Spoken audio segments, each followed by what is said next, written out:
Good morning. It's Sunday morning. So I got my little routine going on, and I decided to let you guys come take my morning walk with me. Uh, it's a beautiful day.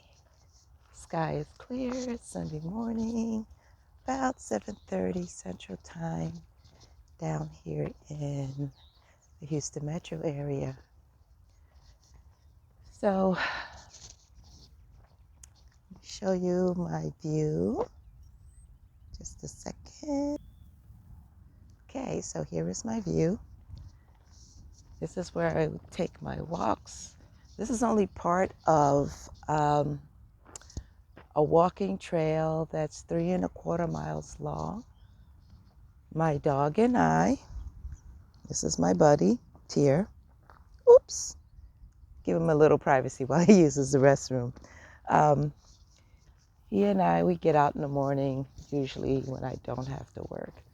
And we take a nice long leisurely walk. So one of the things I wanted to do today while we are out here is just give you a little view of some of the things that I see.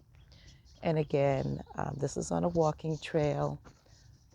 Down there is a bayou. When we get a little further down, I will show you what's down there.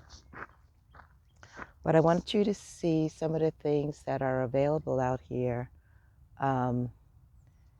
just as weeds or wild growing here in my area. Now, that being said, because of where I am in the Houston metro area, there are numerous petroleum pipelines, petroleum product pipelines.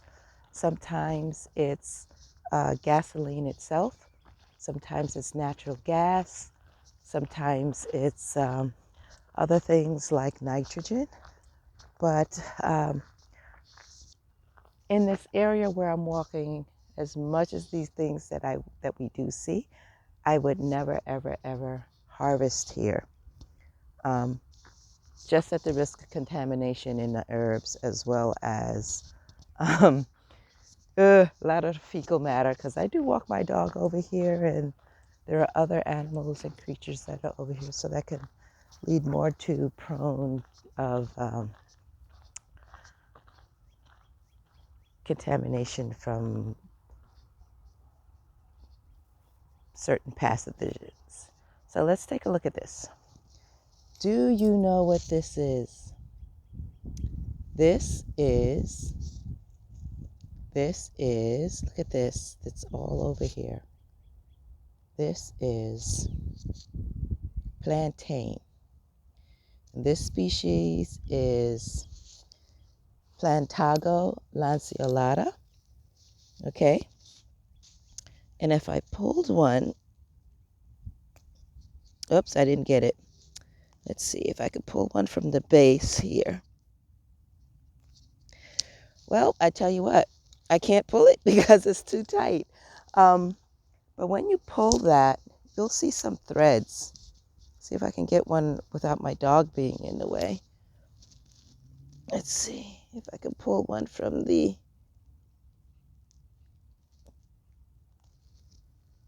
Okay, so if you can take a look at this, that's one of the things that's characteristic. They have these threads, okay? And let me turn this around so I can do this. So look at the ribs here, right? It's long, it's lanceolated, but there are also some that have a broadleaf. Either one of them are good for medicinal properties. What is this been used for historically? To draw out things, venoms, toxins, which is why you don't want to use this in an area like where I am, because it pulls up things from the soil as well. So you don't want to use this where it can possibly be contaminated. I'm going to thank the creators and nature. I'm going to gift this back so it can become part of the ecosystem in the land. So as I continue my walk here, I just wanted to, you know, take you out with me. It's a beautiful day. I can't show you the sun. It will probably blind the camera, but it is an absolutely gorgeous day out here. There are other things down here. I can't get to show you yet because my puppy is kind of like trying to do his thing here.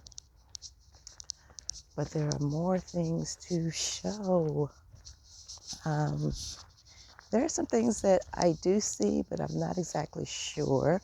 For sure, because when you want to wildcraft and forage, you want to be for sure, have a book or an app that can definitively identify a plant for you, because you don't want to get a look-alike that could possibly cause harm. Like, let's see. Around. So let's take a look at this, right? Is this Purslane, which is normally a very nutritious medicinal plant, food source, or was that Purslane, or was that spurge? Those are two different plants, but they look a lot alike. So again, you want to be very, very careful with what you're looking at out here. Okay. Let's see. I saw the other day, I hope they didn't come out and cut it down, something that resembled nettle. I used an app, and it one app called it common nettle. Another app called it something else. So again, where I am, I wouldn't harvest it, but I think that it was actually something else because it didn't look like the nettles that are in my reference books. It looks like something that is in the same family, but not necessarily Urtica species, Urtica dioica, or some other species that's similar to it. Maybe I'll see it a little bit further down. So let me take you to our view. If you notice, you might notice on my trail, there was a lot of wind a couple of weeks ago, and there was a lot of damage. Oh, while I have you on this view, let me take you over and just be sure I don't step in any fire ant nests. Show you the bayou. Let's see, where it's a safe crossing. I think about right here.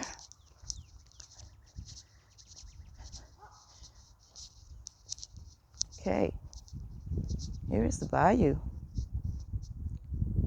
It's really beautiful and peaceful to look at, and I do enjoy walking up here.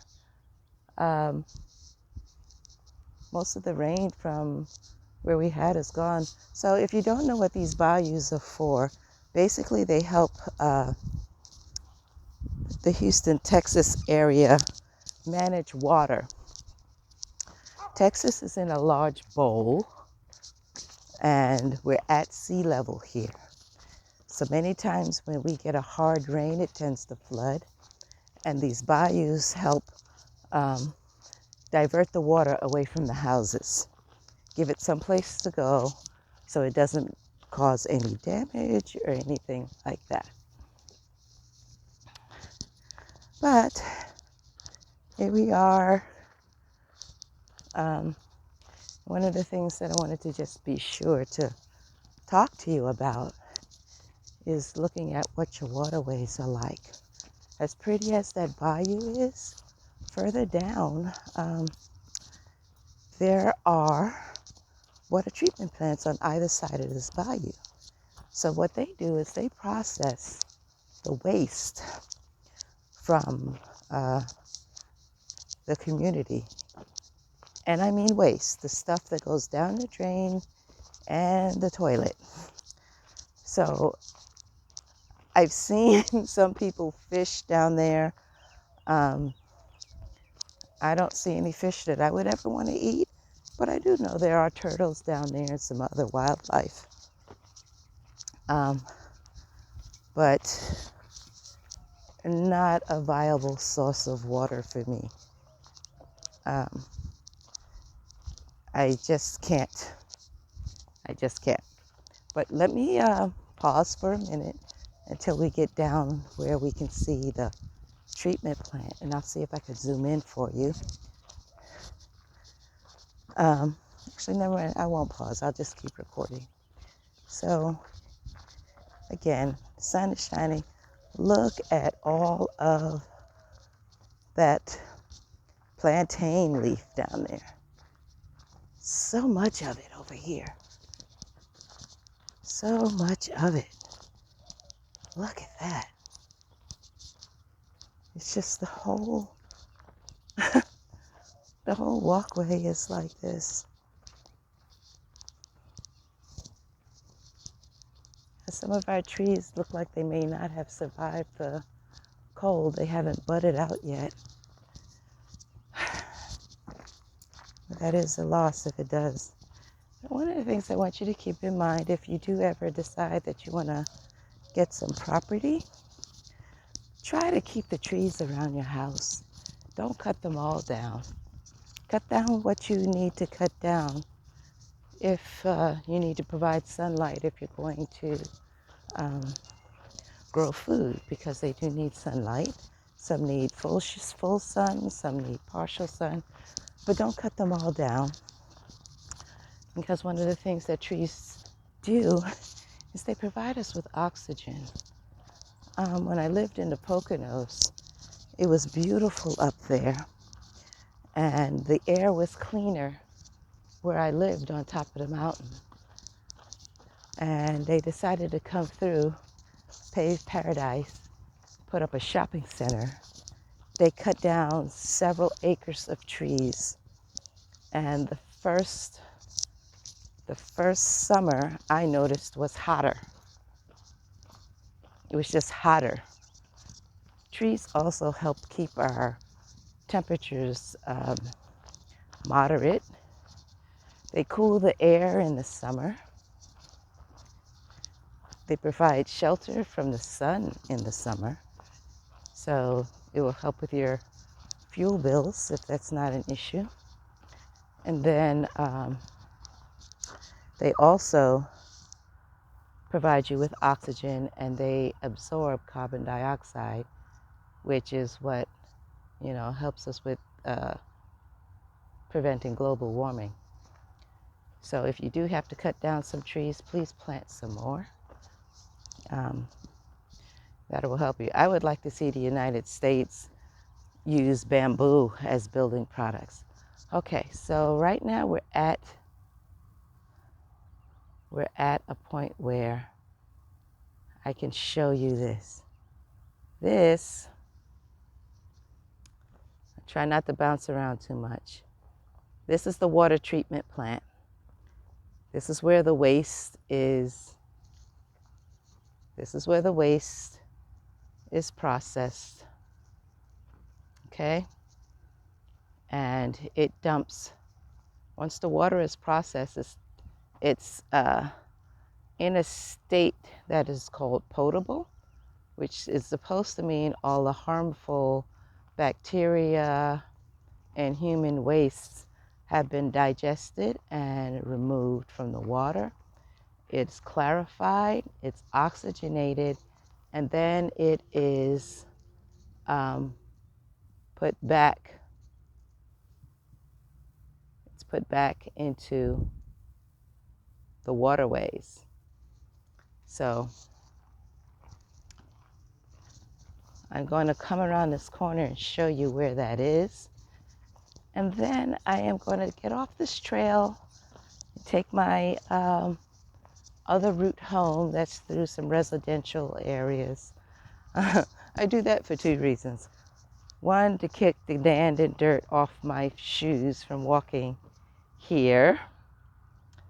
And then The second reason I do that is, oddly enough, to help file my dog's nails down. So when he walks on concrete, the concrete helps file the nails naturally.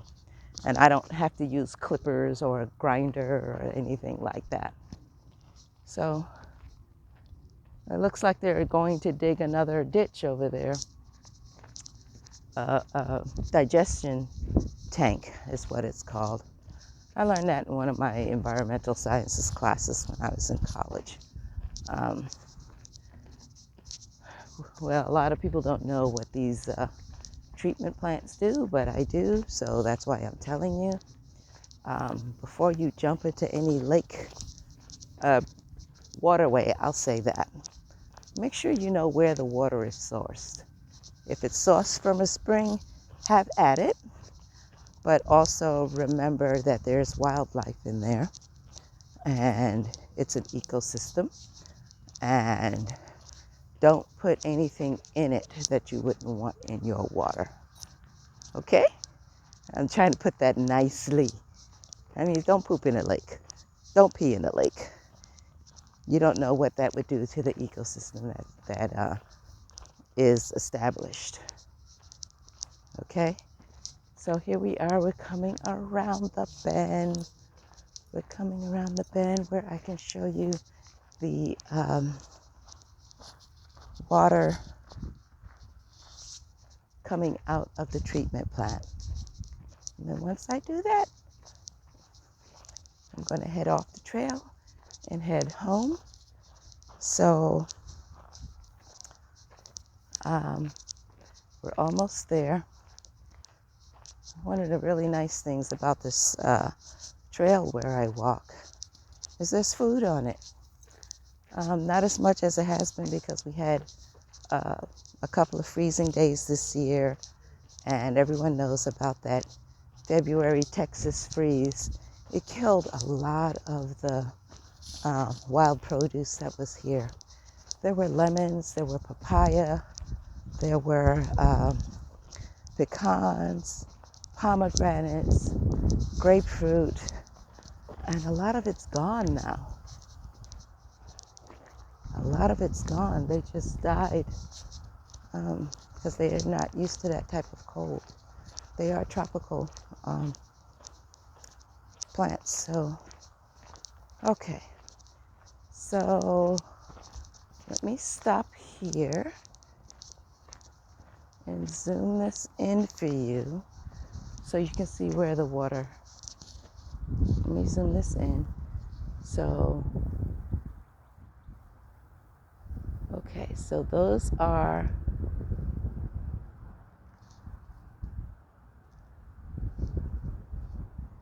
the basins, okay? There's the building, those are the basins. There's the building. And then here,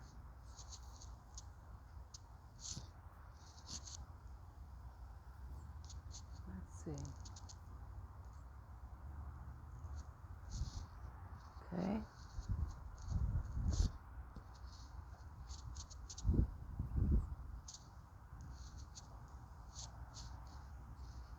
Let's take a slow walk over here.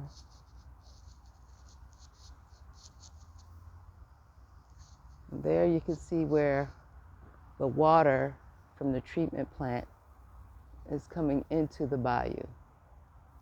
See there? Just like that. Just like that. So I don't do anything with that water.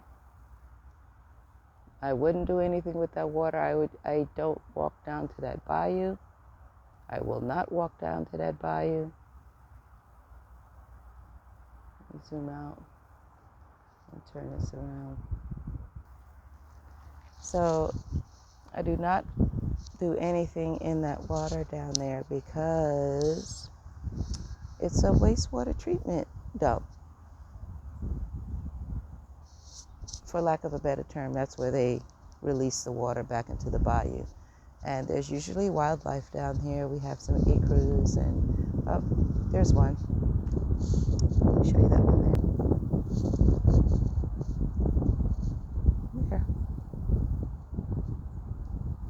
Negru, crane-like creature. So, they live down there and it does them okay, but not for human consumption. And basically that's what the water is. It's potable for wildlife, not necessary for humans. They digest for bacteria, for harmful bacteria, but it doesn't mean that there are no other parasites or viruses in that water. If you're watching this in 2022, you know that that's how a lot of the areas, especially here in Texas, they're tracking that virus by wastewater to see what the colony count is, what the vital count is in wastewater. So you don't want to eat anything out of there. You don't want to have to do anything with that water. I'm not exactly sure of the process that they use to help sanitize the water and make it potable down here, but not something that I want to do just the same. Well, I'm about to end this and get off of the trail and head to the residential areas. I don't want to be recording around folks' homes. So I'm going to get off of here, and I want to thank you for joining me on my walk this morning with my dog. I'm going to do this a little more often because I have to get comfortable in front of the camera. But thank you for joining me, and have a beautiful and wonderful day. Peace and blessings, and thank you for joining me in the realm.